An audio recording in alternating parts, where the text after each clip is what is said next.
és Senhor, e nós nos rendemos diante de Ti nessa manhã, ó Deus. Glória a Deus. Faz resplandecer o Teu rosto sobre nós, ó Deus. Ilumina, ó Deus, os nossos olhos, os olhos do nosso coração. Ajuda-nos a enxergar, ó Deus. Em nome de Jesus. Que Tu sejas honrado, exaltado. Jesus, Tu és o centro de todas as coisas. Toda a profecia bíblica. Tudo que nós falamos. Quando nós abrimos as Escrituras, toda a nossa vida como cristãos, toda a nossa caminhada, todo o nosso dia a dia, a comunhão com os irmãos, nosso envolvimento na igreja local, tudo tem que apontar para Jesus. Tu és o centro de todas as coisas, Tu és a resposta para todas as coisas. E nessa manhã, ó Deus, torna essa resposta mais clara. Ilumina o nosso caminho, ó Deus, nessa jornada, nessa terra, ó Deus. Em nome de Jesus. Ilumina o nosso caminho. Senhor, nós estamos dispostos a aquietar o nosso coração e reduzir a velocidade da nossa vida, ó Deus, para compreender um pouco melhor como Tu pensas, o que Tu tens a fazer nesse tempo, que é o tempo do fim, ó Deus, que é o tempo onde, ó Deus, tudo está sendo concluído, ó Deus. Tudo está se fechando, ó Deus. Onde Deus será tudo e em todos, ó Deus. Em nome de Jesus. Em nome de Jesus. Ó Deus, pelo Teu bom Espírito, nós Te convidamos. Santo Espírito de Deus, é o nosso coração e é o nosso desejo. Torna Jesus real para nós. Nessa manhã, renova-nos, enche-nos, fortalece-nos, fortifica-te na graça que está em Cristo Jesus, ó Deus, nessa nossa comunhão contigo, nessa nossa união contigo nessa manhã. Fortalece-nos, ó Deus, para a jornada e para o tempo que nós temos diante de nós ainda nessa terra, que nós, ó Deus, todos aqui possamos dizer o que Paulo disse: combati o combate, completei a carreira. Ó Deus, que benção é poder dizer: eu completei aquilo para o qual eu nasci. Ó Deus, completei a minha carreira e guardei a fé, e no final de todas as coisas, se continuar ardendo no teu coração, crendo em Deus, cheio de Deus, esperando com expectativa grande aquele dia onde o reto juiz, Deus, nós seremos galardoados, nós podemos vê-lo face a face e adorar a Jesus e honrar Ele com as nossas coroas, com aquilo que nós fizemos nessa terra de valor. Em nome de Jesus, ó Deus, em nome de Jesus, faz esse dia contar, ó Deus, para a eternidade. É a nossa oração, em nome de Jesus. Em nome de Jesus. Mateus 24, eu alonguei bastante, eu acho que nós estamos em 13 ou 14 domingos. Amém. Alonguei bastante. E como eu disse, tem muita coisa que você vai lá na frente captar. Mas eu sinto de Deus a importância de mencionar esses assuntos que nós estamos mencionando e nesse ritmo. Então,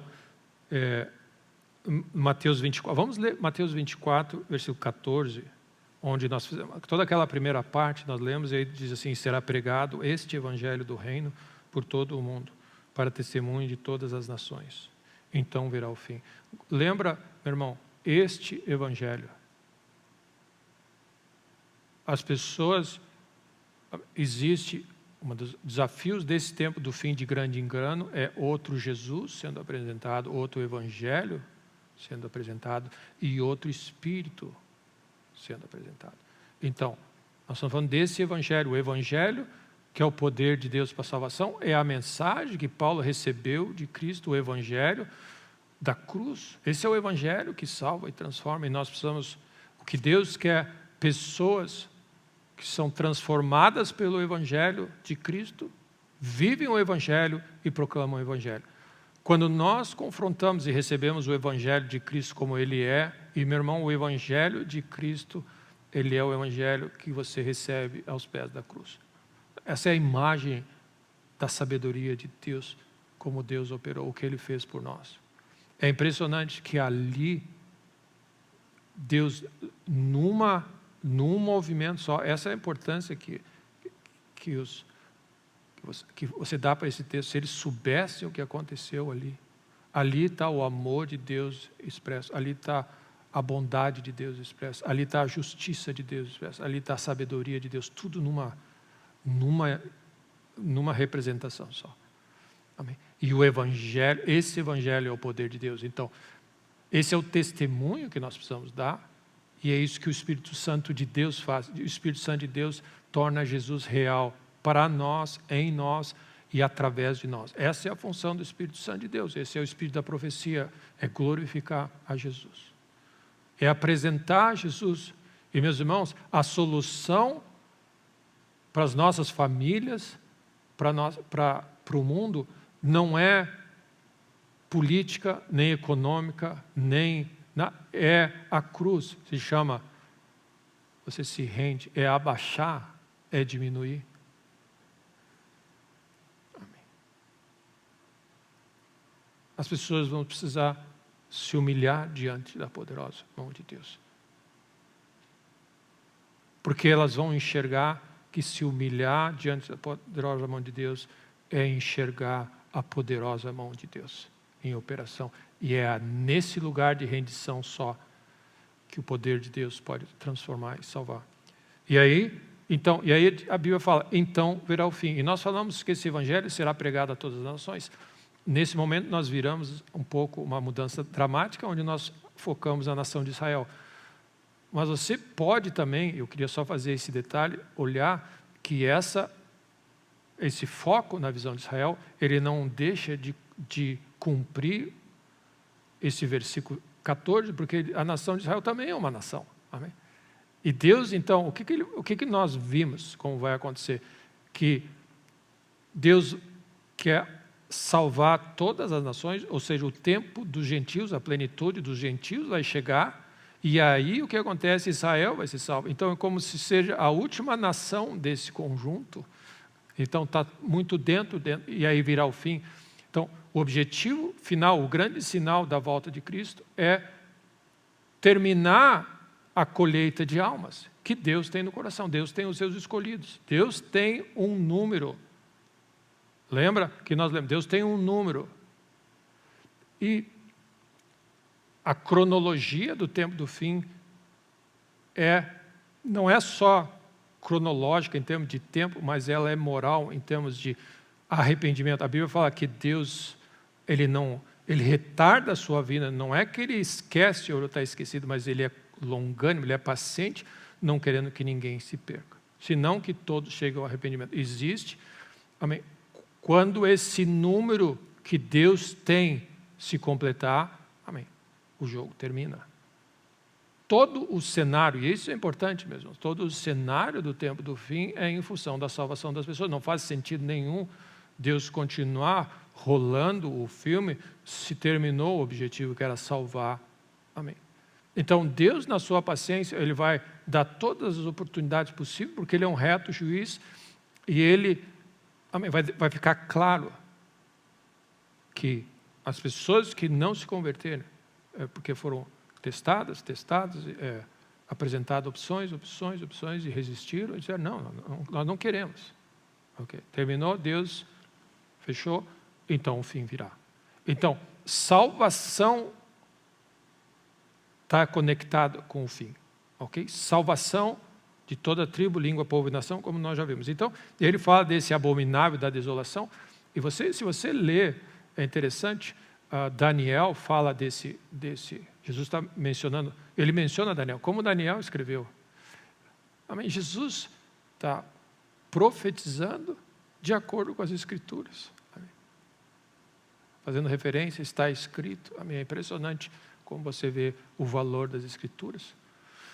E ele está falando o sacrifício do templo vai cessar em função desse movimento que vai haver no lugar santo, da reconstrução do templo. E aí nós chegamos na reconstrução do templo, você lembra?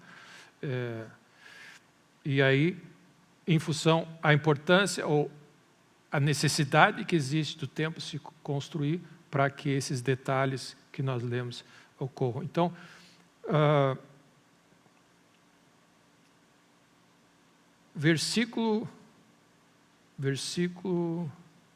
vamos ler versículo 25, nós lemos 24, o 14, vamos ler o 15 ali. Quando, pois, virdes o abominável da desolação, de que falou o profeta Daniel, no lugar santo, quem lê entenda. Jesus está nos exortando a ler para entender, amém? Então, os que estiverem na Judéia fujam para os montes, quem estiver sobre o eirado não desça a tirar a casa alguma coisa, quem estiver no campo não volte atrás para buscar a sua capa, ai das que estiverem grávidas e das que amamentarem naqueles dias. Orai para que a vossa fuga não seja no inverno, nem no sábado. Então, até o 20 nós fomos, ok? E aí diz assim, versículo 21, porque nesse tempo haverá grande tribulação. Então, ele está falando especificamente sobre essa grande tribulação, como desde o princípio do mundo até agora não tem havido, nem jamais haverá. Ele está falando especificamente de uma grande tribulação, e que ele aponta assim, antes disso nunca houve igual, e nem haverá depois. Especificamente ele está falando sobre ele está bem definido que é um período de grande tribulação, ok? E aí versículo 22, não tivessem aqueles dias sido abreviados, você começa a prestar atenção nesse termo, abreviação desse tempo, ninguém seria salvo. Se Deus fizesse, o tamanho do que vai acontecer nesse período é tal de que se Deus não tivesse encurtado um pouco, isso aqui não sobraria para ninguém, todo mundo ia ser aniquilado. Tal a gravidade do que vai acontecer. Mas por causa dos escolhidos, aí nós estamos falando dos escolhidos, dos eleitos, amém, tais dias serão abreviados. Então, se alguém vos disser, eis aqui o Cristo, ou ei-lo ali, não acrediteis. Então, quando alguém disser, olha, Jesus está voltando, está aqui, está ali. Não, Jesus está dizendo, não acredita. Ele vai dizer por que você não acredita nisso. Porque surgirão falsos cristos, falsos profetas, operando grandes sinais e prodígios para enganar, se possível, os próprios eleitos. Então, você percebe o tamanho da operação das trevas nesse tempo do fim, em termos de sinais, prodígios e maravilhas. O objetivo é enganar as pessoas. Aquelas pessoas que identificam sinais como algo que estabelece a verdade e não a palavra de Deus. Amém? As pessoas, amém, nós temos uma dificuldade. Os carismáticos, por definição, eles têm uma grande fraqueza em dizer assim, se é sobrenatural, só pode ser Deus. Amém. O que é um grande engano. Amém. Essa é a maneira como a maioria das pessoas vive. Amém. E aí ele diz, vede que vou-lo tenho predito. Então, Jesus está alertando, está dizendo isso antes, e hoje você não vai sair desse lugar, você também está sendo alertado. Amém. Não pode dizer que você não sabia. Okay? E aí versículo 26, portanto, se vos disserem, eis que ele está no deserto, não saiam. Ou ele no interior da casa, não acredita. Porque assim como o relâmpago sai do oriente, se mostra até o ocidente, assim há de ser a vinda do Filho do Homem. Onde estiver o cadáver, aí se ajuntarão os abutres. Versículo 29, e eu vou parar aqui só para fazer a introdução. Logo em seguida há a tribulação daqueles dias. O sol escurecerá, a lua não dará a sua claridade, as estrelas cairão do firmamento e os poderes do céu serão abalados. Então aparecerá no céu o sinal do Filho do Homem. Todos os povos da terra se lamentarão e verão o Filho do Homem vindo sobre as nuvens do céu com poder e muita glória. E ele enviará os seus anjos com um grande clangor de trombeta, os quais reunirão os seus escolhidos de novo. Amém. 3 vezes aparece a palavra nesse discurso de Jesus até aqui, a palavra escolhidos, escolhidos, escolhidos. É uma palavra importante. Dos 4 ventos, de uma a outra extremidade dos céus. Então eu quis ler até o versículo 31, mas nós vamos parar no 28 hoje. E nós temos amém, eu vou procurar apressar o passo. Então, nós temos aqui esse conceito. Eu queria que você entendesse. Tem sempre um então, ok? É uma sequência. Existem 9 entãos no original escrito, que dá uma ideia de sequência. Vai acontecer isso, depois vai acontecer isso. E é por isso que a gente interpreta, ou se interpreta, que certas coisas vão acontecer depois de outras, por causa desse então. Então, no versículo 21, está escrito, porque nesse tempo haverá grande tribulação. Aqui, onde nossa Bíblia diz nesse tempo, você vai perceber, alguns então estão escritos nesse tempo, é como no original está escrito então, nesse tempo, em função desse tempo, o próximo passo seria isso. Então haverá grande tribulação, como desde o princípio do mundo até agora não tem havido, nem haverá jamais. Não tivessem aqueles dias sido abreviados, ninguém seria salvo, mas por causa dos escolhidos, tais dias serão abreviados. Esses primeiros 2 pontos, então, Jesus está sendo claro, uma grande tribulação, que não aconteceu antes disso, uma igual e nem depois haverá. É especificamente sobre algo. Então, no calendário, pelo que a gente viu até agora, ok? Isso é um evento futuro, não é um evento passado, ok? Pela sequência da reconstrução do templo, isso aqui é um evento mais para frente, da grande tribulação. Sendo um evento mais para frente, se você olha que há alguns anos atrás nós tivemos o Holocausto, 6 milhões de judeus cruelmente mortos em fornos. Se você vê o que aconteceu, Stalin, se eu não me engano, foi uma morte de 7 milhões de pessoas. Mao Tse Tung, China, dizem que mais ou menos 60 milhões de chineses morreram. O que Jesus está dizendo, que a grande tribulação não existiu igual, ou seja, é maior do que isso aqui. Então, para dar uma ideia de dimensão, Jesus disse, esse período de grande tribulação vai ser tal que nunca houve antes. E, meus irmãos, o que já houve até agora é, de alguma certa forma, estarrecedor, o que nós já vimos. Então, é para dizer que é uma situação bem séria o que está adiante. Então, nunca se viu até agora.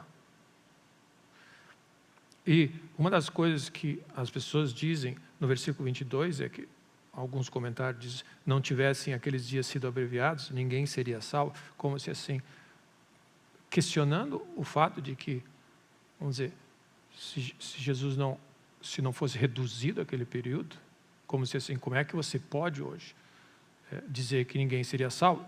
Porque o tamanho da destruição e da desolação ia ser tão grande que não ia sobrar ninguém vivo na terra. Só que é sabido hoje, ou na época, de alguns comentaristas que fizeram, ali, perto do ano 2000, de que ali naquela época já havia a capacidade material nuclear no mundo para destruir 50 vezes a humanidade. Amém? Total. Ou seja, existe a possibilidade, ninguém está dizendo que é isso que vai acontecer. Okay. Mas o fato é o seguinte, existe a possibilidade de haver uma grande destruição na Terra. Existe. Amém? Pode ser isso, pode ser outra maneira, nós já tivemos. Então não é uma coisa ridícula de se pensar o fato de que se Deus não tivesse abreviado, e a palavra abreviada ela aparece 2 vezes, isso é alguém teria interpretado, essa palavra significa isso, é que nem cortar o rabo do cachorro. Sabe aqueles cachorros que tu corta o rabo que está sobrando? Okay. Você abrevia, você encurta. Na verdade, se Deus não tivesse encurtado, e se essa é a imagem que Jesus está dando, porque essa é a interpretação da palavra no grego usado ali, encurtar, você percebe que é pouca coisa que está sendo encurtada, né? Se você olhar o cachorro, a grande coisa vai ser um pequeno encurtamento, porque a dimensão vai ser grande, é só para nós entendermos que encurtar não significa diminuir pela metade ou diminuir a nada, é uma pequena redução, por causa dos escolhidos. Amém? A palavra escolhidos, como eu disse, aparece 3 vezes aqui nesse texto. Então é bem importante, ou Algumas traduções você deve ver são os eleitos. E nós que estamos trilhando essa jornada aí há 12 domingos, 13, nós já tocamos nesse ponto dos eleitos. E que é uma palavra importante porque ela aparece: vós, porém, sois raça eleita, escolhida. A palavra escolhido, eleito, por causa dos eleitos, é uma palavra que aparece muito. Amém. E a interpretação dela, que às vezes é um problema, mas, vamos dizer, os eleitos são aqueles que são escolhidos. É como se Deus tem escolhidos. Amém. Amém? Então, pelas Escrituras e pelo que está escrito, Deus tem os seus escolhidos.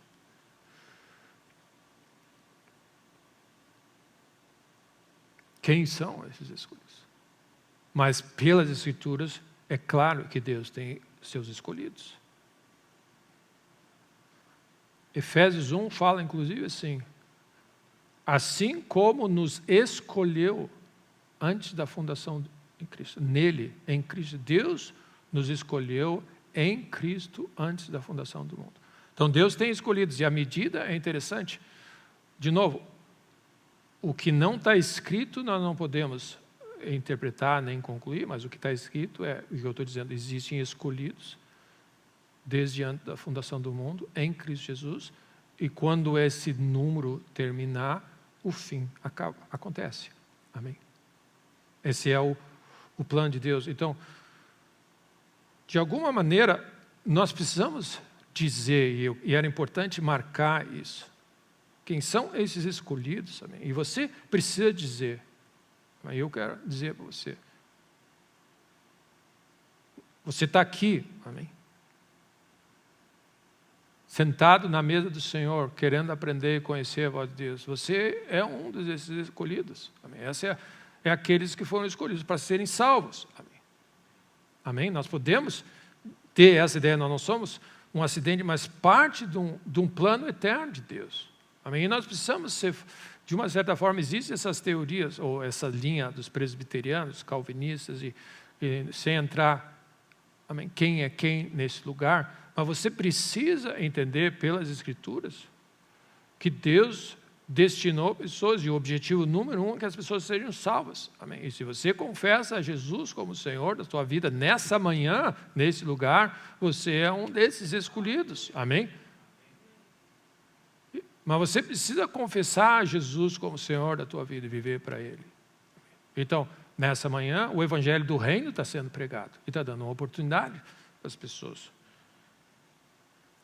Então, nesse plano eterno de Deus, tem um monte de pessoas, ainda que não são cristãos, que precisam se converter. Amém? Esse é o plano de Deus, que Deus escolheu, que ainda não se converteram.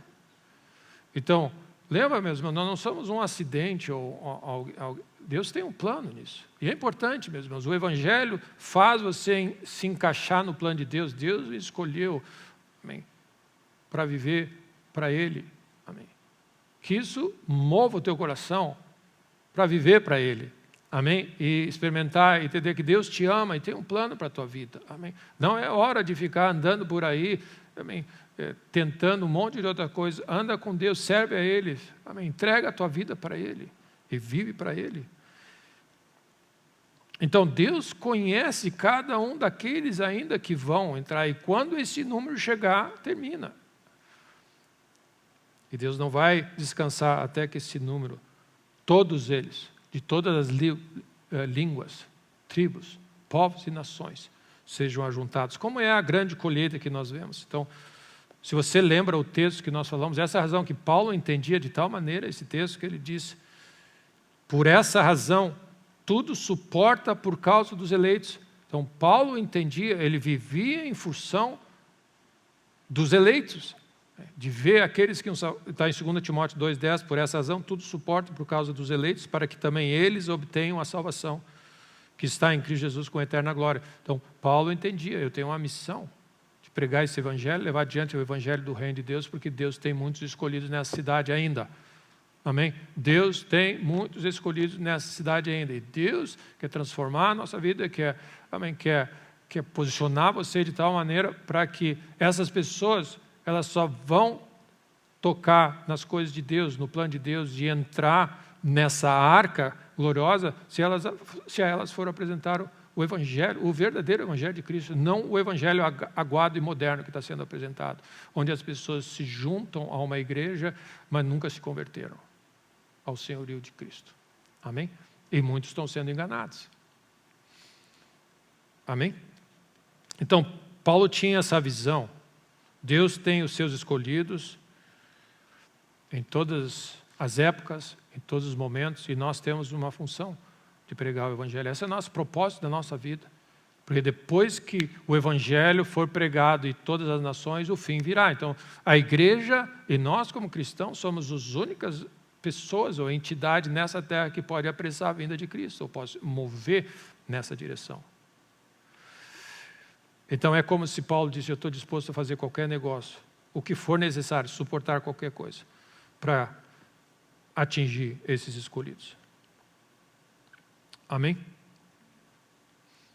Versículo 22, então, nós falamos sobre não tivesse esses dias abreviados, e fala sobre essa pequena diminuição. Aparentemente, o que está dizendo aqui, que Jesus está dizendo, é que somente um pouco, é como se vai ser diminuído, ele vai poupar, a fim de que alguns ainda sejam deixados vivos na terra. Amém? Então, esse é o tamanho da gravidade do que está acontecendo. Então, nesse tema específico da grande tribulação, vamos ver 2 textos, Apocalipse 7. Eu creio que nós vamos conseguir alcançar. Apocalipse 7.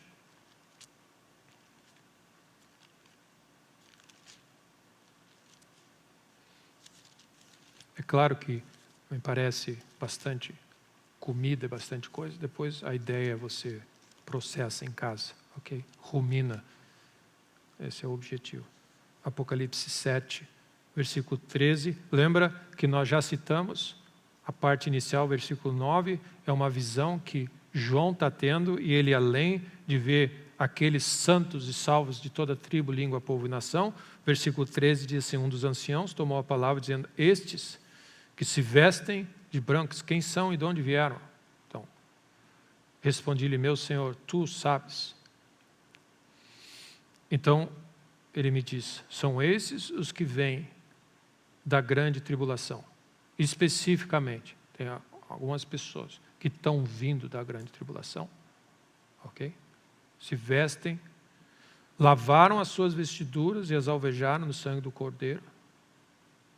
Razão porque se acham diante do trono de Deus e o servem de dia e de noite no santuário, e aquele que se assenta no trono estenderá sobre ele o seu tabernáculo. Jamais terão fome, nunca mais terão sede, não cairá sobre eles o sol, nem ardor algum, pois o Cordeiro que se encontra no meio do trono os apacentará e os guiará para as fontes de todas as águas. Deus lhe enxugará dos olhos todas as lágrimas. Esses textos que nós estamos lendo não dizem para nós quem somos, se nós estamos, se nós vamos participar ou não. Esse ponto eu não estou colocando. Mas nós estamos vendo o tamanho do desafio que é. E ele diz assim, essas pessoas estão vindo da grande tribulação.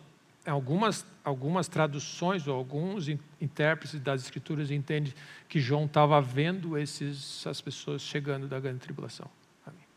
Porque diz assim, essas aqui estão vindo da grande, saindo da grande tribulação, elas lavaram o sangue do Cordeiro e estão chegando. Então é uma visão, porque João teve essa visão do que estava acontecendo. Ok? E essa palavra que diz vem da grande tribulação, essa maneira como está sendo escrito e foi escrito, mostra que é uma tribulação, é algo específico. Ok? Então, o tamanho da tribulação é enorme, é grande, a dor, o sofrimento, pelo que se diz, é enorme, mas o que nós precisamos olhar é o final da jornada. Amém? Eles vão estar diante do Cordeiro, amém? Para sempre. Amém? E nós, sempre que estivermos nessa terra, tem a visão do final, da linha de chegada. Amém? Jesus suportou a cruz em troca da alegria que lhe estava proposta. Tem algo diante de nós, meus irmãos, que nos faz viver. Toda a galeria de Hebreus 11 fala, essas pessoas contemplavam algo lá na frente, por isso que elas foram capazes de viver a terra e passar pelos que se passaram. Então essa definição é um período de grande sofrimento e perseguição que o povo de Deus vai experimentar antes que o tempo do fim aconteça. Amém. Então, ao invés de nós focarmos no tamanho do caos, sempre a Bíblia nos convida, lembra aonde nós vamos parar. Essa é a perspectiva que nós temos que ter. Nós precisamos focar naquilo que é eterno e que não vai nos ajudar a passar por coisas. Porque, meus irmãos, nós já estamos passando por coisas sérias, mas nós não estamos preparados para o que tem diante de nós. Amém. São coisas sérias. Então nós precisamos ter isso bem no nosso coração e contemplar esse versículo que diz, eles se acham diante do trono do Cordeiro. Amém. E mostram o próprio Jesus apacentando e cuidando deles. Se nós não cuidarmos e tivermos a revelação e o foco em Cristo, na obra da cruz, o que Cristo passou, na sua ressurreição, e se nós não fomos treinados, a Bíblia fala que nós vamos nos, como se diz, para que não vos fatigueis desmaiando em vossas almas. Muitas pessoas não suportam, não vão conseguir aguentar, amém, se não estiverem cheios de Deus e andando com Ele e tendo a visão correta do que vai acontecer. E nós vamos ver, uma das conclusões que nós precisamos ter, nunca perde a visão final do que Deus tem preparado, porque, meu irmão, tudo o que você precisar passar nessa terra vale a pena com a glória a vir a ser revelada. Amém. Nem olhos viram, nem ouvidos ouviram o que Deus tem preparado. Então, é com essa visão que nós lidamos com essas coisas. E Romanos 2,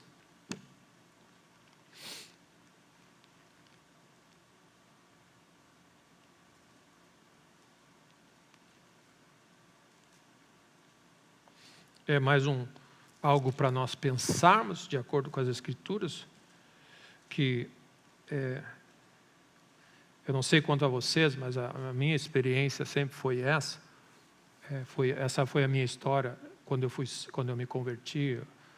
Nunca tive interesse no povo judeu, nunca ninguém me falou que existia povo judeu e que era importante o povo judeu. A gente foi convertido no Evangelho e anos depois que de alguma maneira ou outra a gente se envolve, né, com pessoas e com o ensino, e eu vou dizer realmente, eu posso dizer que talvez depois da minha ida para a escola bíblica, que lá talvez foi o momento onde um dos presidentes da escola bíblica era um judeu messiânico, né? Um judeu messiânico, né? Judeu salvo. Então, muito que nós tivemos ali, talvez um pouco dos meus olhos foram abertos, mas até lá nunca, muito pouco. Mas porque se fala muito, e nós estamos falando da importância de você entender um pouco da história, entender a história e o plano de Deus para o povo judeu, porque muito do que você vai entender das Escrituras do plano do fim, você vai entender um pouco melhor, vai ter mais clareza se você vai entender como Deus trata com o povo judeu. Qual é a maneira como Deus tratou com o povo judeu na história, vai trazer um pouco mais de clareza para você entender o que Deus está fazendo. E isso é verdadeiro aqui, porque Romanos 2, 9, Paulo está falando sobre esse ponto. Ele diz, tribulação e angústia virão à alma de todo e qualquer homem que faz o mal. Primeiro do judeu e depois do grego. Quando você olha o grego, você está falando do gentil ali, ok? Então, o que ele está dizendo? Tribulação e angústia virão sobre a alma de qualquer homem que faz o mal. Primeiro do judeu, depois do grego. Versículo 10. Glória, porém, e honra e paz a todo aquele que pratica o bem, ao judeu primeiro e depois ao gentil. Quando fala de tribulação, primeiro para os judeus, amém. E meus irmãos, e depois para os gentios. E se você pensa dessa maneira, se os judeus tiveram que passar pelo que passaram na história, seria possível que os gentios vão ter a sua parte também nessa história? Amém. Tribulação, primeiro para os judeus, depois para os gentios. O que é que vai acontecer? Amém. Então, são textos que estão expostos, estão escritos. Amém. Então é importante nós estarmos bem fundamentados e entendermos as coisas, para nós estarmos firmes na nossa perspectiva. Nunca vai terminar com os judeus, de uma certa forma. Começa primeiro os judeus, né? Depois os gentios vão experimentar. Amém? Versículo 23 de Mateus, para nós, o que nós estamos indo para a nossa conclusão.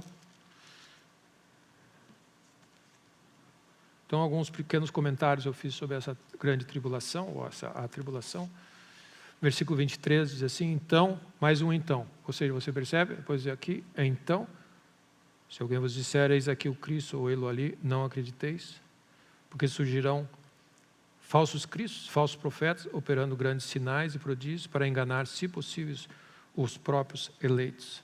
Para enganar, se possível, os próprios eleitos. De uma das maneiras que você pode interpretar é, amém, você pode concluir dessa maneira que os eleitos não vão, amém, ser enganados. Eles são um alvo, mas não vão conseguir ser enganados exatamente, porque Deus tem a mão deles sobre o seu povo. Amém, que Deus... Amém. E nós precisamos valorizar um pouco isso. De novo, é uma maneira de você ler as Escrituras e olhar como Deus tem tratado. Amém. Deus sempre teve seu cuidado sobre o seu povo. Amém. É uma bênção. Mas Deus vai manter a mão sobre eles. De alguma forma, e meu irmão, se Deus não nos ajudar, e se nós não andarmos humildemente, nós vamos ser enrolados e enganados como qualquer um. Amém? Sejamos sóbrios nessa hora. Talvez não seja assim que você interprete esse texto, mas amém, é uma maneira que nós podemos ver. Então, para nós destacarmos esse ponto dos sinais, ok? A habilidade, esse é o ponto para você guardar, a habilidade de fazer ou realizar sinais e maravilhas dramáticos e grandes nem sempre atestam a verdade, ok? Então você precisa marcar isso no teu coração. A presença de sinais poderosos não significa que o que está sendo feito é verdadeiro, ok? Satanás é capaz de fazer muitos sinais e maravilhas.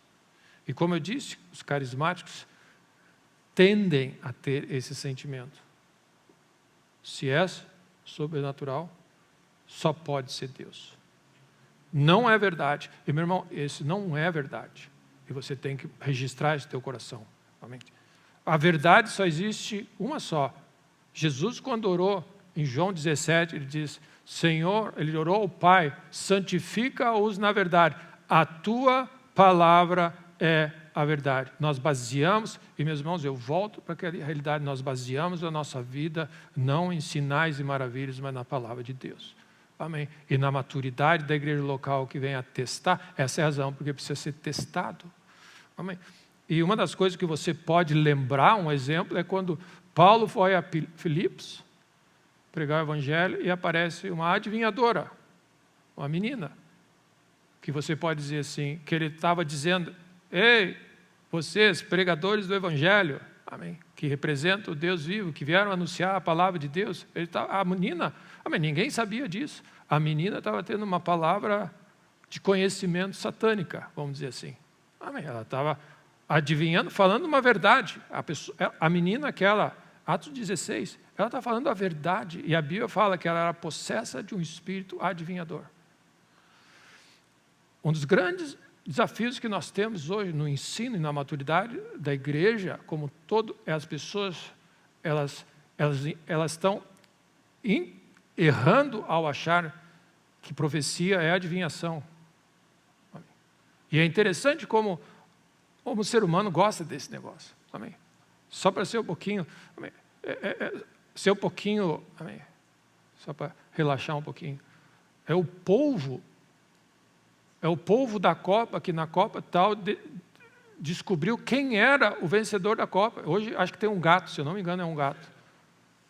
Eu vi esses dias que botaram um gato, ele dizia assim, para o jogo do Brasil e Marrocos, aparecia Brasil, empate e Marrocos, e o gato estava ali e ele botou a mão no empate. Isso se chama abominação para Deus, que é a adivinhação. É você pegar coisas naturais e dizer, a gente, é impressionante, mas uma das coisas que nós fazemos, nós perdemos o senso do certo e errado, e nós achamos, que isso não, é exatamente o que nós fazemos. Eu vou abrir a minha Bíblia, eu vou botar o dedo, e no versículo que sair vai ser Deus. Isso se chama adivinhação. Porque você está usando a tua intuição própria, porque você quer pegar uma palavra de Deus. Não é assim que Deus escolheu fazer. Deus escolheu, senta aos pés dele e espera ele falar.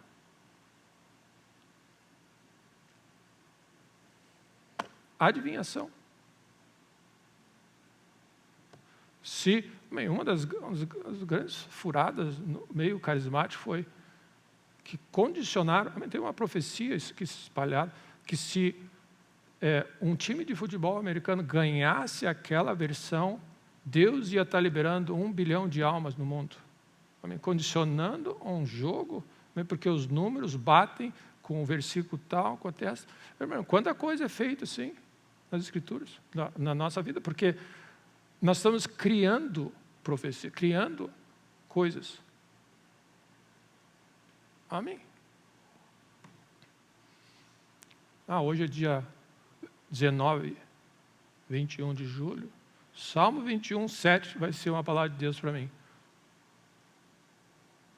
Isso é uma prática no meio cristão. Que aos olhos de Deus é a abominação. Porque é adivinhação, ele considera adivinhadores. O que acontece? É arrancar uma palavra de Deus sem andar com Deus. Ok? Deus, meu irmão, a intimidade do Senhor é para aqueles que o temem, que andam com Ele. Deus vai se revelar a essas pessoas. As pessoas não estão andando com Deus e estão usando outro artifício.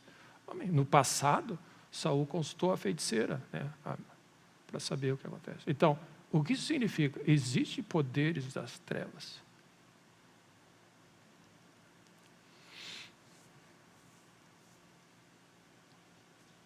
Como Paulo reagiu com essa menina que falou a verdade, trouxe uma palavra.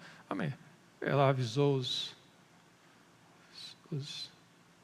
anciãos da igreja em Filipos, e nova membro, ela vai ser a responsável pelo grupo de intercessão da igreja local. Amém. É assim que nós fazemos. Porque ela tem um talento, tem um dom. Não, sabe o que Paulo fez? Ele expulsou o demônio do espírito de adivinhamento. Aquilo que no passado nós expulsávamos o demônio, no presente nós estamos dando cargo para as pessoas. Para nós pensarmos um pouco. Todo tipo de adivinhação é demoníaca, por definição.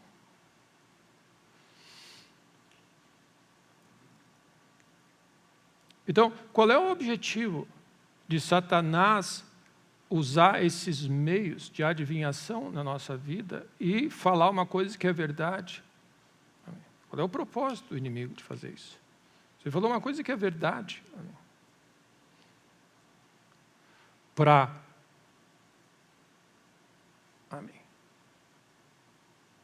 pegar as vidas onde as pessoas ficam engajadas e no sobrenatural satânico.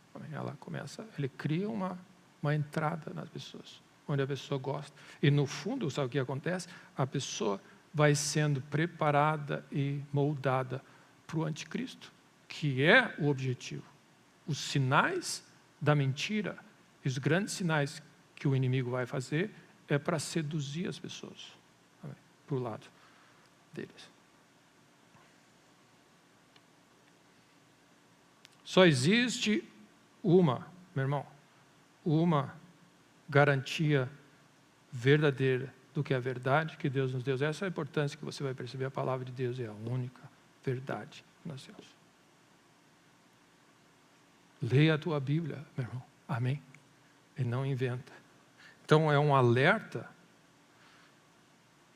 muito grande, porque muitos carismáticos estão sendo, amém, de alguma maneira, mal posicionados nesse tempo do fim. Amém? E acho que o meu último versículo aqui é Apocalipse 13.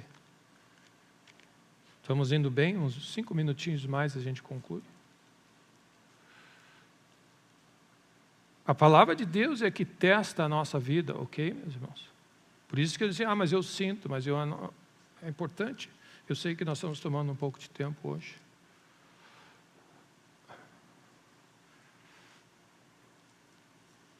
Mas quantos você tem que fazer essa escolha diante de Deus? Pastor, eu prefiro, amém, sentar um pouco mais, ouvir bem, do que ser enganado. Amém. Tudo que eu não quero é ser enganado. Amém. Amém. Deus nos livre. Amém. Apocalipse 13. Também opera grandes sinais, de maneira que até fogo do céu faz descer a terra diante dos homens. Amém.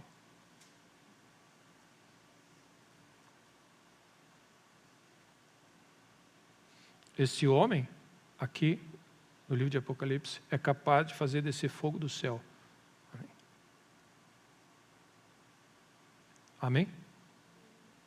Até grandes sinais, até descer fogo do céu. Se você não está firmado nas Escrituras, você vai dizer assim, Elias desceu o fogo do céu.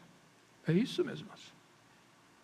Ô meu irmão, a gente fala, vocês de alguma maneira estão forjados na palavra de Deus, mas em grande parte do que nós estamos vendo ao nosso redor não sabe dessas coisas.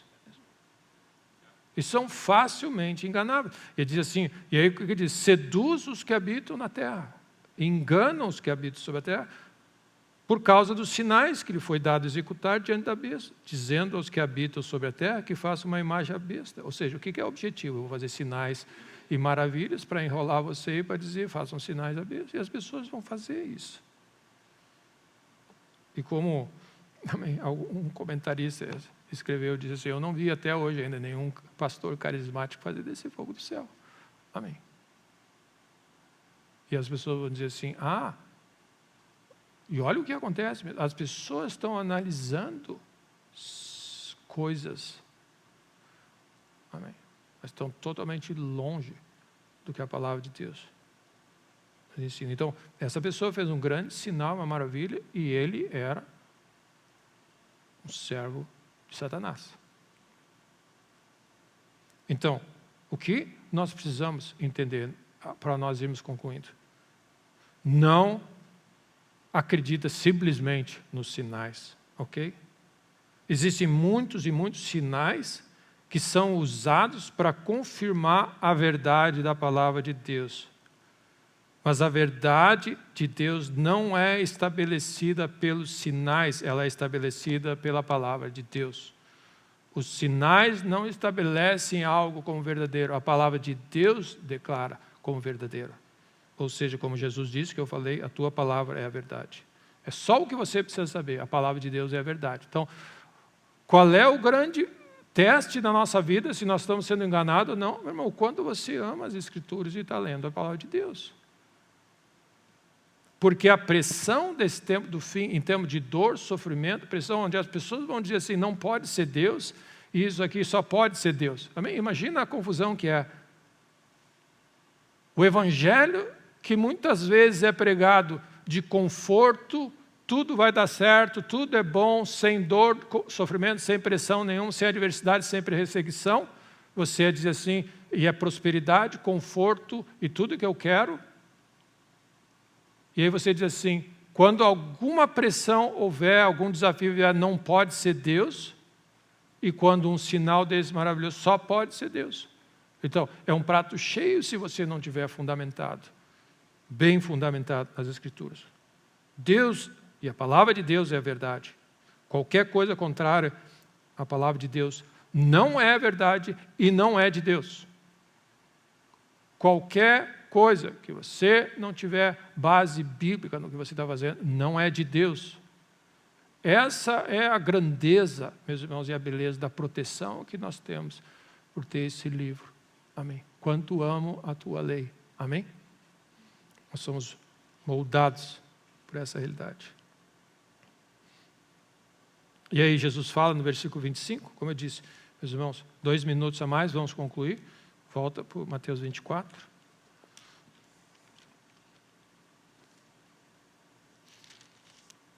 Vede que vos tenho predito. Então, hoje, nessa manhã, muitas coisas serviram de alerta para você. Amém, Jesus está dizendo que eu tenho alertado vocês. Amém. A partir de hoje, muita coisa você já sabe e não vai poder dizer que ninguém me avisou. Amém.